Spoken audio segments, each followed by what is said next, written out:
A part of that plan, of course, is to induce the gradual surrender of American sovereignty, piece by piece and step by step, to various international organizations, of which the United Nations is the outstanding but far from the only example. Now, here are the aims for the United States. 1, greatly expanded government spending for every conceivable means of getting rid of ever larger sums of American money as wastefully as possible. 2, higher and then much higher taxes. 3, an increasingly unbalanced budget despite the higher taxes. 4, wild inflation of our currency. 5, government controls of prices, wages, and materials, supposedly to combat inflation. 6, greatly increased socialistic controls over every operation of our economy and every activity of our daily lives.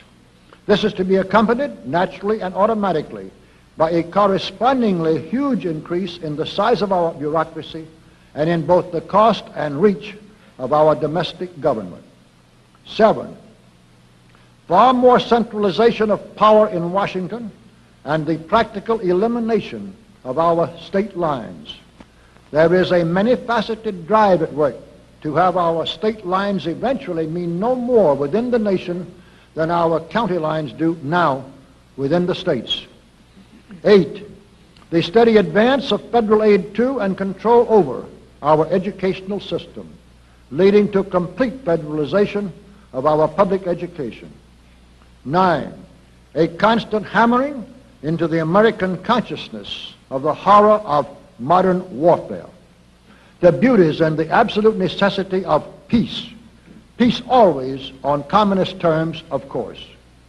And 10, the consequent willingness of the American people to allow the steps of appeasement by our government which amount to a piecemeal surrender of the rest of the free world and of the United States itself.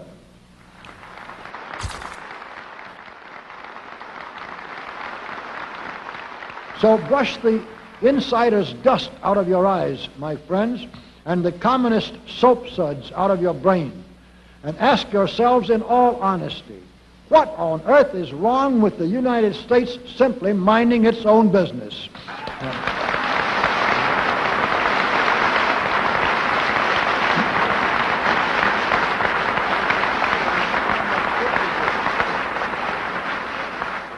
Or with having its foreign policy function primarily for the safety and benefit of the American people.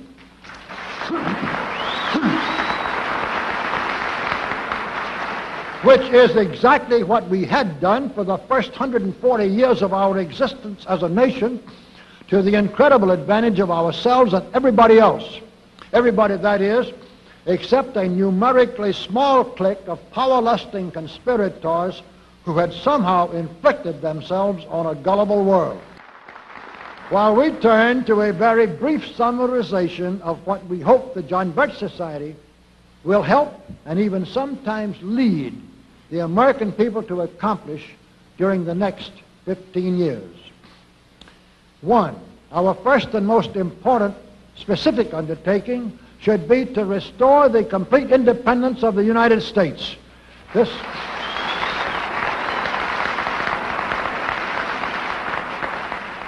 This includes our resolution to get us out of the United Nations and get the United Nations out of the United States.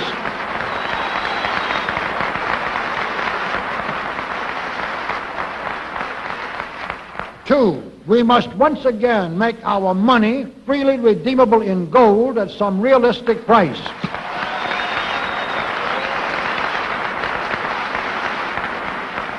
And we must take all practicable legislative steps to prevent a recurrence of the enormous thievery and other subversive crimes that have been perpetrated on the American people through a contrived inflation by every president from Franklin Roosevelt through Richard Nixon. 3, we should reduce the number of government bureaus, of government civilian employees, and the whole quantity of government by at least 50%.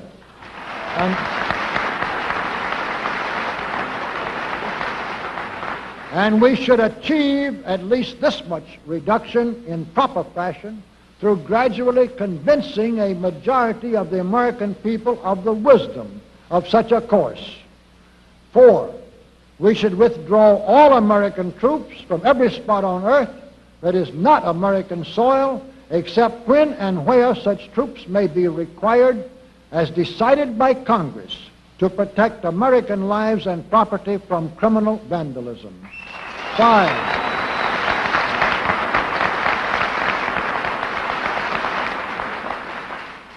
5, we should get government out of the areas and functions and activities where government does not belong.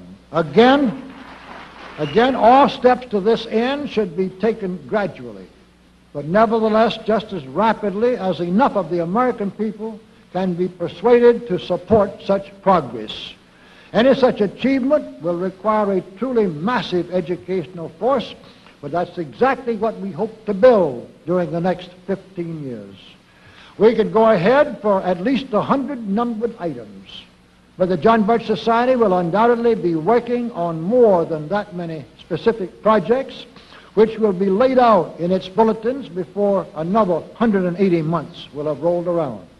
And all of these projects will fit into the general pattern indicated by the 5 major objectives listed above. So let's really wind up this marathon monologue with one final thought.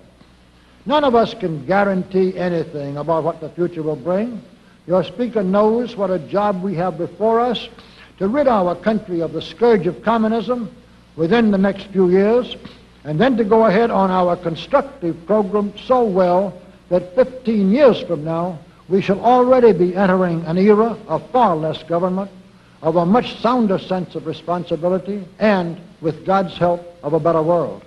But I sincerely believe that it can be done, and this much I know.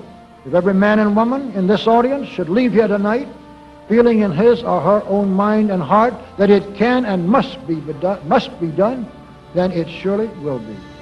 And so, all of you patriots of good character, good conscience, and noble ideals, whom we can reach with the filmed version of this speech in 1,000 other audiences, it is with a great deal of confidence and energizing will to win that we invite you to join us in our epic undertaking.